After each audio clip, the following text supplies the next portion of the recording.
Dobar dan, Arden. Evo imam jedan slučaj iz Baranje.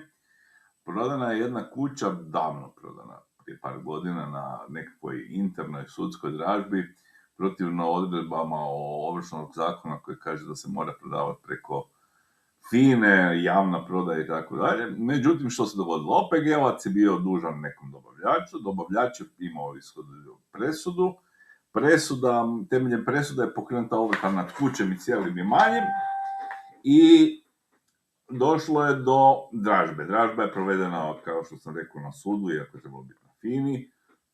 Odvjetnik šuti, naravno, jel zna ili ne zna, dobro, o tom potom.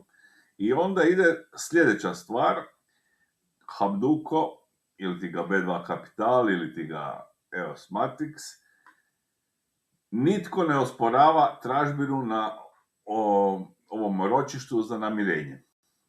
I Habduko postaje vlasnik kuće. Da li se može tražiti odgoda ovrhe?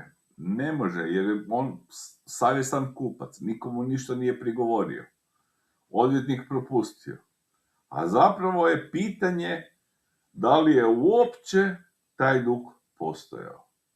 I kako sad vratiti stvar na početak?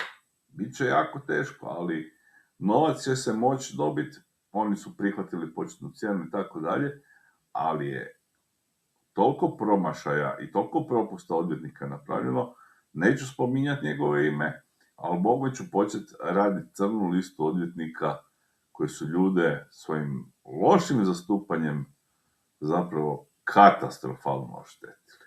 Mislim, meni je ljudi žao, ali ovo je vrhunska odvjetnička svinjarija, kako bih rekao.